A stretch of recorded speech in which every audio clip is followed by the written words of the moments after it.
కుంతిదేవి మాత్రం అతీతురాలు ఎందుకు అవుతుంది? ఆ కర్ణుడిని వదిలిపెట్టి వెళ్ళిపోతోంది. ఇక ఆ తర్వాత కర్ణుడిని చూస్తుందా? ఏమో, చూడొచ్చు చూడకపోవచ్చు. అసలు ఇక ఆమె జీవితంలో ఆమె వీడు నా కొడుకు అని మళ్ళీ చెప్పవలసిన సందర్భం రావచ్చు రాకపోవచ్చు.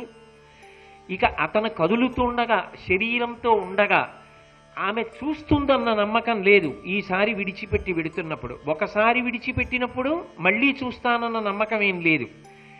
ఈసారి తెలిసి చెప్పి వచ్చినా ఇక మళ్ళీ చూస్తానన్న నమ్మకం లేదు. ఇది ఒక స్త్రీ జీవితపు ఎంత లోతైన కష్టం, ఎంత అగాధం. కడుపున పుట్టిన బిడ్డని చూడాలని ఏ తల్లి అనుకోదండి. కానీ ఇక నేను ఈ బిడ్డని మళ్ళీ చూస్తానన్న నమ్మకం లేదు.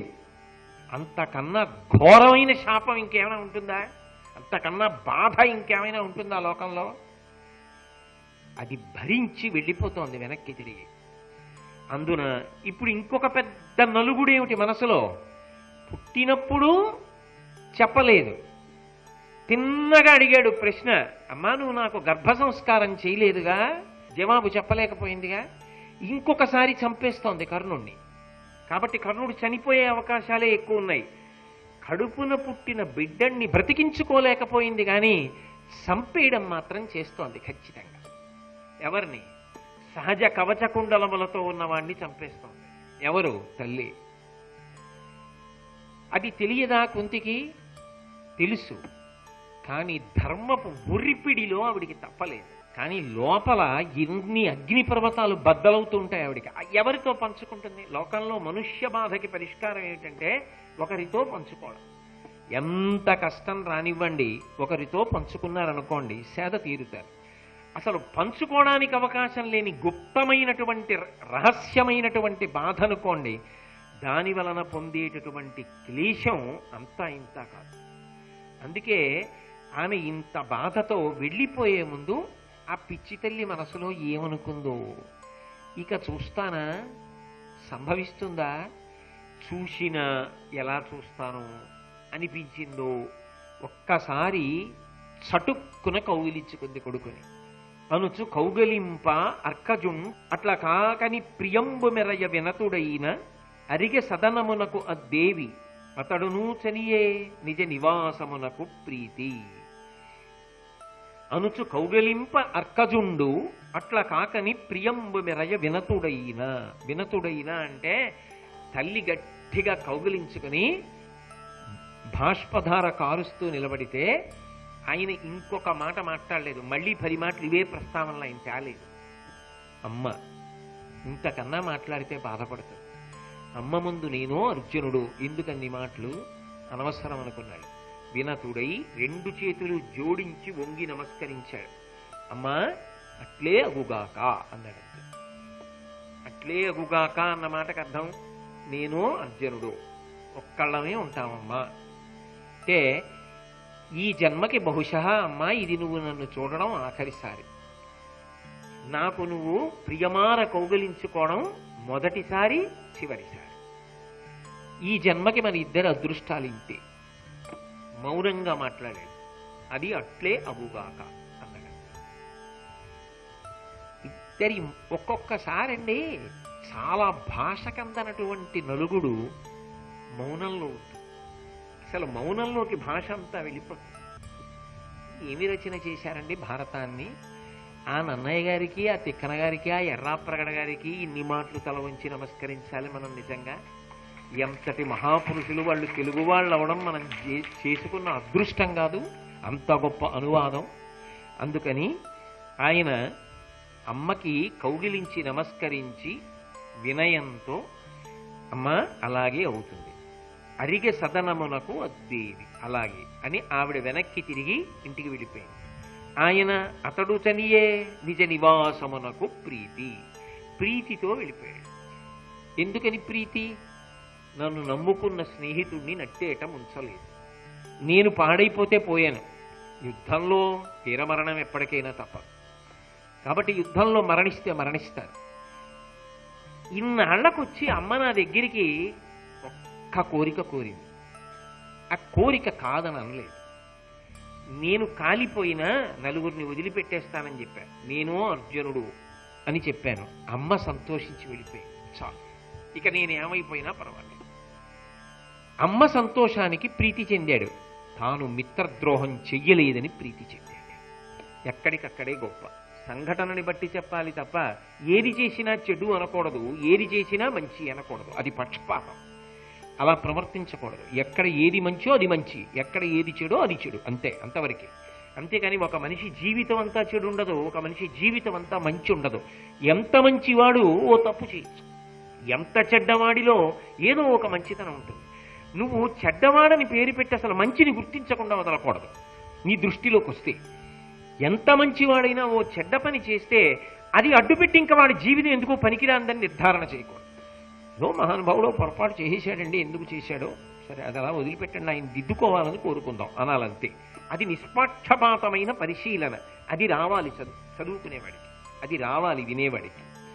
కాబట్టి కర్ణుడు అమ్మ దగ్గర సెలవు తీసుకున్నాడు, వెళ్ళిపోయాడు. వెళ్ళిపోయిన తరువాత కుంతీదేవి కూడా వెనక్కి తిరిగి వెళ్ళిపోయింది. ఆ తర్వాత మహాభారత యుద్ధం జరిగింది. ఆ యుద్ధంలో కర్ణుడు మరణించాడు. ఈ వార్త కుంతీదేవికి వెళ్ళింది. కురుక్షేత్ర యుద్ధం పూర్తయిపోయింది. పూర్తయిపోయిన తర్వాత 67 కోట్ల మంది దగ్గరగా, ఏదో కొద్ది వేలు మినహాయించి 67 కోట్ల మంది మరణించారు. ఇప్పుడు ఈ మరణించిన వారిలో కొంతమందికి అంత్యేష్టి సంస్కారం చెయ్యడానికి ఉత్తరాధికారులు ఉన్నారు. కొంతమందికి అంత్యేష్టి సంస్కారం చెయ్యడానికి కానీ తిలాంజలి అంటే నువ్వులు నీళ్లు విడిచిపెట్టడానికి కానీ అసలు ఉత్తరాధికారులు లేరు. ఎలా? వ్యాసుణ్ణి సంప్రదించారు. వ్యాసుడు అన్నాడు, దిక్కులేని వారు దిక్కున్నవారు అని విభాగం చేయండి శవాల్ని. అంత్యేష్టి సంస్కారం జరగకుండా ఉండకూడదు. అనాథలుగా ఎవరూ వెళ్ళడానికి వీల్లేదు. అందుకని ధౌమ్యుణ్ణి నియోగించండి. నియోగించి అత్తరు, పన్నీరు, చందనము ఇటువంటి వాటినన్నింటినీ కూడా పరిమళ ద్రవ్యాల్ని అలది తిలాంజలులు విడిచిపెట్టడానికి ఉత్తరాధికారులు ఉన్న వాళ్ళకి తిలాంజలులు విడిచిపెట్టండి. లేని వాళ్ళని ఒక్కసారే కట్టెల మీదకి చేర్చి ధౌమ్యాదుల యొక్క ఆధ్వర్యంలో దహన సంస్కారం చేయండి అన్నాడు. కర్ణుణ్ణి కూడా అందులోకి చేర్చేశారు. ఉత్తరాధికారులు అని చెప్పడానికి ఒక వంశం, తిలాంజలులు ఇవన్నీ ఏవి చేర్చేసి దహన ప్రక్రియ ప్రారంభమైపోయింది. కాలిపోతున్నాడు. ఇప్పుడు ధృతరాష్ట్ర మహారాజు తిలాంజలులు విడిచిపెట్టాడు. తన వైపు వాళ్ళ పేర్లు చెప్పి నువ్వులు నీళ్లు వదిలిపెట్టాడు. ధర్మరాజు గారు కూడా చెయ్యవలసినటువంటి ఉత్తర క్రియలు, పితృమేధం ఇటువంటి కార్యక్రమాలు ఆయన చేస్తున్నాడు. కర్ణుడికి జరగలేదు. ఇది కుంతీదేవి చూసింది. ఆవిడ ఆగలేకపోయింది. ఆఖరిసారి కౌగిలించుకున్నాను. అమ్మా నేనో అర్జునుడో అన్నాడు. ఆ తర్వాత ఇక నేను చూడాల. కాలిపోతోంది శరీరం. నేనే చంపేశాను, కని చంపేశాను, మాటుచ్చుకు చంపేశాను. కనీసం చచ్చిపోయిన తర్వాత తిలాంజలులు లేకుండా వెళ్ళిపోతున్నాడు. ఇప్పుడు కూడా చెప్పకపోతే మాతృత్వానికి మత్స అనుకుందో, అసలు ఇంకా ఆవిడ ఆ దుఃఖాన్ని ఆపుకోలేకపోయిందో గబగబా ధర్మరాజు దగ్గరికి పరిగెత్తి ఏం మామూలుగా చెప్పలేదు, కర్ణుడు నా కొడుకు అని అనలేదు. కర్ణుడితో మాట్లాడితే అలా మాట్లాడింది.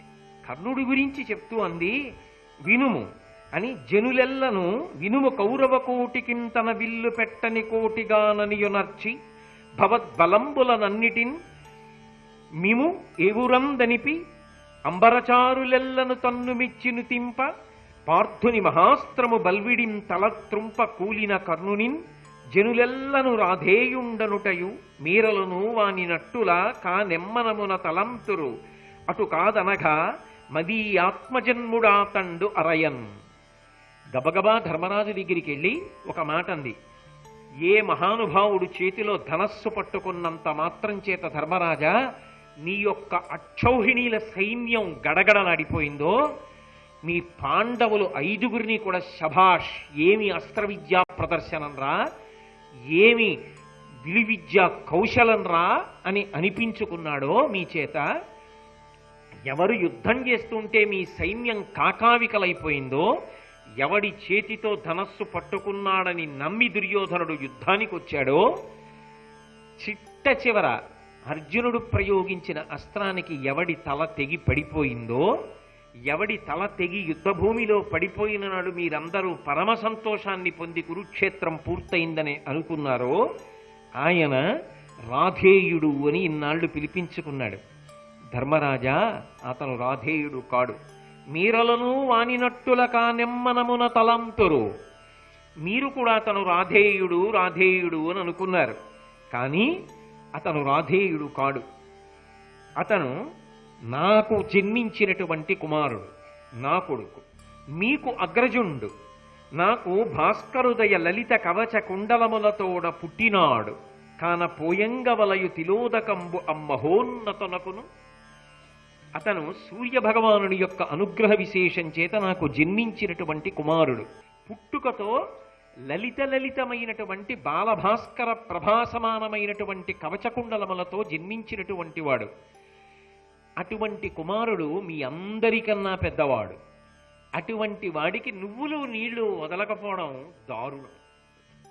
కాబట్టి ధర్మరాజా, నువ్వులు నీళ్లు విడిచిపెట్టు. ఈ మాట విన్నాడు. ఒక్క క్షణం నిరుత్తరుడై నిలబడిపోయాడు ధర్మరాజు. నిలబడిపోయి అమ్మ వంక తిరిగి ఆయన అన్న మొదటి మాట ఏమిటంటే, కొంగున నిప్పుని కట్టుకుని ఎలా తిరిగావమ్మా అని అడిగాడు. అమ్మా, ఇన్నాళ్ళు కొంగున ఈ నిప్పుని కట్టుకుని ఎందుకు తిరిగావు? అభిమన్యుడు చనిపోయాడు, నేనింత బాధపడలేదు. ద్రుపదుడు మరణించాడు, నేనింత బాధపడలేదు. దృష్టజ్యుమ్నుడు మరణించాడు, బావమరిది, నేనింత బాధపడలేదు. పైగా పాండవ సైన్యం వైపు సర్వసైన్యాధ్యక్షుడు, నేను బాధపడలేదు. ఉపపాండవులు మరణించారు, నేను ఇంత బాధపడలేదు. కురువీరులు ఎందరో మరణించారు, భీష్మ ద్రోణాదులు పడిపోయారు, తాతగారు గురువుగారు వీళ్ళందరూ పడిపోయారు, నేనింత బాధపడలేదు. అమ్మ, మాకు అన్నగారు, అటువంటి అన్నగారిని యుద్ధంలో మా ముందు నువ్వు చెప్పని కారణం చేత నిలబెట్టి చంపించేశావా మా చేత? అన్నయ్యని చంపేశావా? చంపేసి దిక్కు ఉన్న శవాలు, దిక్కు లేని శవాలు అంటే అటువైపు ఉంచేశామా? దహన సంస్కారం అయిపోయి నువ్వులు నీళ్లు వదిలేస్తుంటే ఇప్పుడు చెప్పావా మీ అన్నగారు ఆయనని? ఇక తీసుకురాలేంగా. ఇప్పుడు ఈ బాధ నాకు జీవితంలో తట్టుకోగలిగిన బాధ. ఎంత క్లేశపడుతున్నానమ్మా, ఎందుకు దాచావమ్మా ఈ రహస్యాన్ని ఇంతకాలం? ఎందుకు చెప్పలేదమ్మా? ధర్మరాజుకు అడగడం చాలా తేలిక, ఆవిడ వైపు నుంచి అంత తేలిక చెప్పడం. ఈ మాట చిన్నతనంలో చెప్తే ధర్మరాజు బ్రతుకుందా? కుంతీదేవి ఈ మాట చెప్తే కౌరవులు రానిద్దురా? పెరగగలడా? అడగడం తేలిక, తల్లి చెప్పగలదా బిడ్డలకి? ఏ కారణము చేత తాను చెప్పలేకపోయిందో కొడుకుల ముందు చెప్పుకోగలదా? అందున ఆ పరిస్థితిలో చెప్పగలదా? చెప్పలేదు. కానీ అంతటి ధర్మరాజు కూడా కుంతీదేవి ఇది చెప్పకుండా దాచిందన్న కారణం చేత ఆక్రోశం చెంది, ఇది చెప్పకుండా దాచి మా చేత తప్పు పని చేయించింది, అన్నని పడగొట్టించిందని ఆయన జననము తెలిపియే విలువ సత్యము సుమ్మర కుంతి భాషణంబని తనుజత్వజాత కృప అంబుజమిత్రుడు వల్కే ఏమిటన్ కొనకొన నేరడయ్యే నిను కూడా సుయోధను బట్టి అట్టి కర్ణునకయి నీవు నేటికి మనోవ్యత పొందగనిట్లు పుత్రకా. నిజమేనయ్యా, ఇంత బాధపడుతున్నావు, మీ అన్నయ్యని చంపేశావు యుద్ధంలో, నేను కాదంటలేదు. కానీ ఆయన మీ చేతిలో చచ్చిపోవాలని మాత్రం నేను కోరుకోలేదు. ఆ మాట అనద్దు. ఎందుకో తెలుసా? అప్పటి వరకు నేను చెప్పలేదేమో, కురుక్షేత్ర సంగ్రామానికి ముందు మాత్రం కర్ణుడికి వెళ్ళి చెప్పా. నేను చెప్పడం కాదు, నువ్వు నా కుమారుడివి, పాండవుల వైపు పోరాడు, పాండవుల వైపుకి వచ్చేసేయి, నువ్వు అటు యుద్ధం చెయ్యొద్దు, నువ్వు రాజ్య పరిపాలన చెయ్యని చెప్పాను. సూర్యుడు కూడా పైనుంచి నేను చెప్పినదే హితవాక్యమని చెప్పాడు. కానీ అతను వినలేదు. వినకుండా దుర్యోధనుడి పక్షాన ఉండడం స్నేహధర్మం అన్నాడు, అటువైపే పోరాడతానన్నాడు. నేనో అర్జునుడు అన్నాడు. తెగటారిపోయాడు. ఎందుకయ్యా అంత విలపిస్తావు? పాపం ఆవిడ పరిక్లేశం ఏమిటంటే, వివాహానంతరం కలిగినటువంటి 5 సంతానం క్షేమంగా ఉండడం చేత పాండురాజు సంతోషిస్తాడని, మీ అభ్యున్నతి కొరకు కదూ ఇంతకాలం అగ్నిహోత్రాన్ని కడుపులో పెట్టుకు బాధపడ్డా. తప్పంతా నేనే చేసినట్టు, నేనేదో ఇది దాచినట్టు, నేనేదో ఒక భోగాన్ని అనుభవించడం కోసం ఈ దోషం చేసినట్టు, కొడుకు అని చెప్పకుండా దాచి మీ చేత చంపించినట్టు నేను కుట్ర చేసినట్టు మాట్లాడతావి? ఇంతకన్నా ఒక తల్లి ఏం చెప్తుందండి బిడ్డల దగ్గర? ఆవిడ పొందిన బాధ అసలు ఏమైనా సమంజసంగా ఉందా? అందరూ సంతోషంగా ఉన్నారేమో ఏదో ఓ కారణానికి, కానీ అసలు కుంతీదేవికి ఏమిటి సంతోషం ఆ యుద్ధం జరిగి? కొడుకులకి చెప్పుకోవలసి వస్తోంది.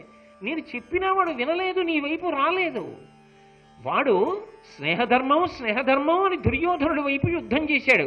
జననము తెల్పియే బిలువ సత్యము సుమ్మర కుంతి భాషణంబని తనుజత్వజాత కృప అంబుజమిత్రుడు వల్కే ఎమిటన్ కొనకొన నెరడయ్యే నిను కూడా సుయోధను బట్టి అట్టి కర్ణునకయి నీవు నేటికి మనోవ్యత పొందగనిట్లు పుత్రక. నిజమేనయా ఇంత బాధపడుతున్నావు? మీ అన్నయ్యని చంపేశావు యుద్ధంలో, నేను కాదంటలేదు, కానీ ఆయన మీ చేతిలో చచ్చిపోవాలని మాత్రం నేను కోరుకోలేదు. ఆ మాట అనద్దు. ఎందుకో తెలుసా? అప్పటి వరకు నేను చెప్పలేదేమో, కురుక్షేత్ర సంగ్రామానికి ముందు మాత్రం కర్ణుడికి వెళ్ళి చెప్పా. నేను చెప్పడం కాదు, నువ్వు నా కుమారుడివి, పాండవుల వైపు పోరాడు, పాండవుల వైపుకి వచ్చేసేయి, నువ్వు అటు యుద్ధం చెయ్యొద్దు, నువ్వు రాజ్య పరిపాలన చెయ్యని చెప్పాను. సూర్యుడు కూడా పైనుంచి నేను చెప్పినదే హితవాక్యమని చెప్పాడు. కానీ అతను వినలేదు. వినకుండా దుర్యోధనుడి పక్షాన ఉండడం స్నేహధర్మం అన్నాడు. అటువైపే పోరాడతానన్నాడు. నేనో అర్జునుడు అన్నాడు. తెగటారిపోయాడు. ఎందుకయ్యా అంత విలపిస్తావు? పాపం ఆవిడ పరిక్లేశం ఏమిటంటే, వివాహానంతరం కలిగినటువంటి 5 సంతానం క్షేమంగా ఉండడం చేత పాండురాజు సంతోషిస్తాడని, మీ అభ్యున్నతి కొరకు కదూ ఇంతకాలం అగ్నిహోత్రాన్ని కడుపులో పెట్టుకు బాధపడ్డా. తప్పంతా నేనే చేసినట్టు, నేనేదో ఇది దాచినట్టు, నేనేదో ఒక భోగాన్ని అనుభవించడం కోసం ఈ దోషం చేసినట్టు, కొడుకు అని చెప్పకుండా దాచి మీ చేత చంపించినట్టు, నేను కుట్ర చేసినట్టు మాట్లాడతావి? ఇంతకన్నా ఒక తల్లి ఏం చెప్తుందండి బిడ్డల దగ్గర? ఆవిడ పొందిన బాధ అసలు ఏమైనా సమంజసంగా ఉందా? అందరూ సంతోషంగా ఉన్నారేమో ఏదో ఓ కారణానికి, కానీ అసలు కుంతీదేవికి ఏమిటి సంతోషం ఆ యుద్ధం జరిగి? కొడుకులకి చెప్పుకోవలసి వస్తోంది. నేను చెప్పినా వాడు వినలేదు, నీ వైపు రాలేదు. వాడు స్నేహధర్మం స్నేహధర్మం అని దుర్యోధనుడి వైపు యుద్ధం చేశాడు. అటు యుద్ధం చేశాడు, మీరు ధర్మం వైపు ఉన్నారు, జరిగిన మహాయుద్ధంలో పడిపోయాడు. దానికి ఎందుకు నాయనా అంత క్లేశం పొందుతావు? అది వాడి తప్పు. వాడు అటువైపు వెళ్లకుండా ఇటువైపు వచ్చి ఉంటే నువ్వు రాజ్యం ఇవ్వవా? నేను వద్దన్నానా? రమ్మని చెప్పాం కదా, వినలేదు కదా, అక్కడతో వదిలిపెట్టు అంటే. అప్పుడు కూడా పాపం ఆవిడ తాపత్రయం ఏమిటంటే, ధర్మ సంతానం అయ్యారు కదూ, వివాహానంతరం కలిగిన సంతానం కదూ, వాళ్ళ మనసులు శాంతిగా ఉండాలి, వాళ్ళు సంతోషంగా ఉండాలని ఆవిడ తాపత్రయం. అందుకని తాను ఏడుస్తూ కూర్చుంటే ధర్మరాజు ఇంకా ఏడవడం, మిగిలిన పాండవులు ఇంకా ఏడవరు. అప్పటికే ఈ రహస్యం తెలియగానే కౌరవ వీరులకు సంబంధించిన వాళ్ళందరూ కూడా పెద్దగా ఆర్తనాదాలు చేస్తూ ఏడుస్తూ వచ్చారు. ధర్మరాజు గారు చాలా యావగింపుగా చూశాడు తల్లి వంక. చూసి, గొప్ప రాసకార్యం చేశావులే అన్నాడు. ఏ కుంతీదేవిని ఇంతకాలం ఏ బిడ్డల కోసం తాపత్రయపడిందో, ఏ బిడ్డల కోసం గుండెల్లో అగ్నిహోత్రాన్ని దాచుకుందో, ఏ బిడ్డల కోసం 13 సంవత్సరాలు విదురుడి ఇంట్లో ఉండి దుర్యోధనుడి చేతి అన్నం తిని బాధపడిందో, ఏ తల్లి బిడ్డలు అభ్యున్నతికి రావాలి అని చెప్పి అరణ్యవాసం కూడా పిల్లలతో కలిసి తిరిగిందో, ఏ తల్లికి ధర్మం తప్ప వేరొక మాట తెలియదో, అటువంటి కుంతిని పట్టుకుని చేశావులే రాచకార్యం అన్నాడు యావగింపుతో. అంతకన్నా దారుణమైన మాట అమ్మకి ఇంకొకటి ఉంటుందా? చేశావులే రాచకార్యం, రహస్యంగా దాచావా ఇంతకాలం, దీని వలన కదూ ఇంత విపరీత పరిణామం జరిగింది. అందుకని నేను ఒక మాట చెప్తున్నాను, ఇది నాకు జీర్ణం కాలేదమ్మా నువ్వు చేసిన తప్పు. అంగనాజన్ములకు రహస్య రక్షణంబునందలి శక్తి మనంబులందు కలుగకుండెడు ఎల్ల లోకములనని శపించే ఆ ధర్మదేవతా ప్రియసుతుండు.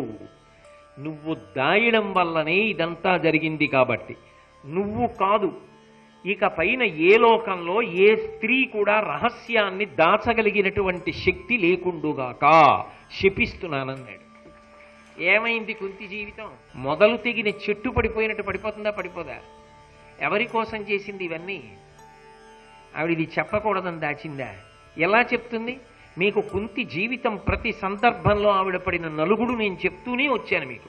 ఏ సందర్భంలో ఆవిడ చెప్పడానికి అవకాశం ఉంది అసలు ఆవిడికి? ఇది రహస్యంగా తన జీవితంలో దాచుకోవడం కాకుండా అగ్నిహోత్రంగా భరించిందో దాన్ని శాపరూపంలో అందరు స్త్రీలకి అన్వయం చేసి ఇది కుంతి వలన వచ్చింది అని లోకానికి తెలిసేటట్టు చేసి ధర్మరాజు కుంతి కీర్తిని ఏం చేసినట్టు. ధర్మరాజే కావచ్చు కాక ధర్మరాజు ఇచ్చినటువంటి శాపాన్ని అంగీకరించింది. సరే, తర్వాత ఏదో ధర్మరాజు గారికి పట్టాభిషేకం అయింది. అయిన తరువాత ధృతరాష్ట్ర మహారాజు గారు కొంతకాలం అయిన తర్వాత నేను ఇంకా తపస్సు చేసుకోవడానికి వెళ్ళిపోతాను అరణ్యాలకి, ఇక నేను ఇక్కడ ఉండను అని చెప్పి నిర్ణయం చేసుకున్నాడు. చేసుకుని అరణ్యానికి వెళ్ళిపోవడానికి ఆయన సిద్ధపడుతున్నటువంటి తరుణంలో ధర్మరాజు గారు వచ్చి, నువ్వు వెళ్ళడానికి వీల్లేదు, పెద్ద తండ్రివి, అంధుడవు, నువ్వు వెళ్ళిపోతే ఇక్కడ నేను ఎలా ఉండగలను, నువ్వు ఒక్కనాటికి వెళ్ళడానికి వీల్లేదు, నువ్వు అంతఃపురంలోనే ఉండాలి, నీకు కావలసినటువంటి శుభకార్యాలన్నీ చక్కగా నిర్వహించుకో, దానాలు చేయి, ధర్మాలు చేయి, సమారాధనలు చేయి, ఏది కావాలంటే అది చెయ్యి, అసలు యథార్థమునకు నువ్వు రాజు నేను కాదు అని ఎంతో ప్రాధేయపడ్డాడు. చెప్పినప్పటికీ కూడా ధృతరాష్ట్ర మహారాజు కొంతకాలమే అంతఃపురంలో ఉండి ఏదో కొడుకులకు చేయవలసిన శ్రాద్ధ కర్మలు పూర్తి చేసి తదనంతరం గంగా తీరానికి బయలుదేరిపోతానని గాంధారితోటి సంజయుడితోటి కలిసి బయలుదేరి వెళ్ళిపోతున్నాడు. ఆ బయలుదేరి వెళ్ళిపోతున్న సందర్భంలో ధర్మరాజు గారు ఆక్రోశం తట్టుకోలేక గబగబా కుంతీదేవి దగ్గరికి వచ్చాడు. వచ్చి, అమ్మ, నీ కోడళ్ళని నువ్వు క్షేమంగా చూసుకో, ఇంటి పట్టున వ్యవహారాలన్నింటినీ చక్కగా నిర్వర్తించు. పెద్దనాన్న మహానుభావుడు, అంధుడు, తపస్సు చేసుకోవడానికి అరణ్యానికి వెళ్ళిపోతున్నాడు. ఆయన యొక్క యోగక్షేమములను అరణ్యములో ఎవరు చూస్తారు? అందుకనమ్మా నేను అరణ్యానికి పెద్దనాన్నగారితో వెళ్ళిపోతున్నాను, నువ్వు నీ కోడళ్ళను తీసుకుని వెనక్కి తిరిగి అంతఃపురానికి వెళ్ళిపో అన్నాడు. ఇక్కడి వరకు కుంతీదేవి ఏమీ మాట్లాడలేదు. ఆవిడ అప్పటి వరకు ఎప్పుడూ నేను అరణ్యానికి వెడతానన్న ప్రస్తావన ఆవిడ తేలేదు. నేను తపస్సు చేసుకోవడానికి వెడతానన్న ప్రసక్తి తేలా. కానీ అకస్మాత్తు నిర్ణయం అంటారే, నిర్ణయం చేయడం వేరు, సమర్థించుకోవడం వేరు, అనుష్ఠించడం వేరు. అవంత తేలిక. ఇలా చేసి అలా మార్చుకోవడం చాలా తేలిక. కానీ ఆమె వెంటనే ఒక మాట అంది. ఆ కుంతీదేవి ధర్మరాజుతో మాట్లాడుతూ, అనుటయు గొంతి అక్కురుకులాగ్రణికిట్లను నీవు తొడగా ననమునకేగు చెందుట జనస్తవనీయ చరిత్రుడి విభుండనుమతి చేయునే, అడుగుమా పని యుడుగుమా పని ఈ యమ అత్తనాకు ఈ మనుజ విభుండు మామ గరిమంబుగ వీరల గొల్చిపోయెదన్. ధర్మరాజా, నువ్వు ఆయనతో వెడతానంటున్నావు కదా సేవ చేయడానికి, నువ్వు సేవ చెయ్యడానికి ఆయనతో వెళ్ళడానికి ఆయన నిన్ను అనుమతించాలి కదా. ఆయన నిన్ను అనుమతించడానికి నువ్వేమైనా ఖాళీగా అంతఃపురంలో కూర్చున్న ఒక కొడుకువా? ఇప్పుడు రాజ్య పరిపాలన చేస్తున్నవాడివి, సింహాసనం మీద ఉన్నవాడివి, పట్టాభిషేకం చేసుకున్నవాడివి, జనుల యొక్క యోగక్షేమాన్ని చూస్తూ లోకంలో ధర్మాన్ని నిలబెట్టవలసినటువంటి వాడివి. అటువంటి వాడివి తండ్రి సేవ చేయడానికి వెళ్ళిపోతానంటున్నావే ధృతరాష్ట్ర మహారాజుతోటి. అనుటయ గొంతి అక్కురకులాగ్రణికిట్లను నీవు తోడగాననమునకేగు చెందుట జనస్తవనీయ చరిత్రుడి విభుండ అనుమతి చేయునే. ధృతరాష్ట్రుడు అంగీకరిస్తాడా నువ్వు వచ్చేస్తానంటే? ఆయన అనుమతిస్తే కదా నువ్వు వెళ్ళడం. నువ్వెలా వెడతావు? నువ్వు వెళ్ళడం కుదరదు. అది ఆయన అంగీకరించాడు వెళ్ళడానికి. ఎవరు వెళ్ళాలో తెలుసా? యుడుగు మా పని, అక్కడతో ఆగు, అలా వెళ్ళడం నా పని, నేను వెళ్ళిపోతాను. అయ్యమ ఎత్త నాకు, ఆ గాంధారి నాకు అత్తగారితో సమానం. ఎందుకంటే బావగారి భార్య కదూ, నాకు అత్తగారు ఎలాగో అలా సేవిస్తాను. ఆయన నాకు బావగారు కదూ, మామగారిని ఎలా సేవించాలో అలా సేవిస్తాను. ఒక మరదలుగా కాదు, ఒక కోడలుగా ప్రవర్తిస్తాను. తమ్ముడు కొడుకు ఒక్కలాంటి వాళ్లేగా, అందుకని నేను కోడలనై వాళ్ళని అత్తమామల్ని సేవించినట్టు సేవిస్తాను. అయ్యమ ఎత్త నాకు. ఏమి ధర్మాత్మురాలండి మహాతల్లి. ఈ మనుజ విభుండు మామ, ఈ ధృతరాష్ట్ర మహారాజు ఉన్నాడే, ఈయన నాకు మామగారు, బావగారు కాదు. ఒక మామగారిని కోడలు ఎంత ప్రేమగా చూస్తుందో అంత ప్రేమగా చూస్తా. ఈ గాంధారీదేవిని ఒక అత్తగారిని కోడలు ఎంత ప్రేమగా చూడాలో అంత ప్రేమగా చూస్తా. గరిమంబుగ వీరల బొల్చిపోయేదన్. నేను వీళ్ళని అనుగమించి వీళ్ళకి సేవ చేస్తూ అరణ్యంలో ఉంటాను. కాబట్టి నువ్వు నాతో రావక్కర్లేదు, నువ్వు వెళ్ళక్కర్లేదు. నేను మాత్రమే చెయ్యగలను. ఎందుకంది ఈ మాట? ఎందుకు తీసుకుంది అకస్మాత్తుగా నిర్ణయం అంటే, ఆమె అంతఃపురంలో తిరుగుతుంటే ధర్మరాజు గారన్న మాటలు జ్ఞాపకానికి వస్తాయి ఆవిడికి. కొంగున మూటగట్టి నిప్పు దాచావే, గొప్ప రాచకార్యం చేశావే అన్నాడు, శపించాడు. ఈ మాట ఆవిడ్ని ములుకులా పొడుస్తూ ఉంటుంది. కానీ ఆమెకి పుత్ర మమకారం పోలేదు. తల్లి కదండి, ఎలా పోతుంది? ఇప్పుడు ఆమె అంతఃపురంలోనే మనసుని సరిపుచ్చుకుని ఉండిపోయింది అనుకోండి. ఆ సమయంలో కర్ణుడి మీద అంత ప్రేమ చూపించాడు, ఇంకంతకన్నా కావలసిందే ఉంది, ఆ ప్రేమలో ఏదో శాపం ఇచ్చాడు అనుకుని మనసు సరిపెట్టుకుని ఉంది. ఆయనే అలా అస్తమానం తోలనాడేవాడు కాడు, ధృతరాష్ట్రుడిని తోలనాడలేదు, ఇంక తల్లి కుత్తిని తోలనాడతాడా? చక్కగా అంతఃపురంలో ఉండొచ్చు, సేవలు అందుకోవచ్చు, దాన ధర్మాదులు చేయవచ్చు. కానీ అంధురాలు గాంధారి, వృద్ధుడు ధృతరాష్ట్రుడు, 10,000 ఏనుగుల బలమున్నవాడు గాంధారి చేయి పట్టుకుని తప్ప నిలబడలేక కూలబడిపోయాడు, అంత బలహీనుడైపోయాడు. ఇప్పుడు ఈయన్ని తీసుకుని ఆవిడ అరణ్యంలో ఆశ్రమాలకి వెళ్ళిపోయింది అనుకోండి. ఆయన సేవలు చేస్తూ ఉంటుంది, ఆయనకి ఏవో అవసరాలు వస్తాయి కదా, ఆయన అవసరాలు తీర్చాలి. ఎవరు తీర్చాలి?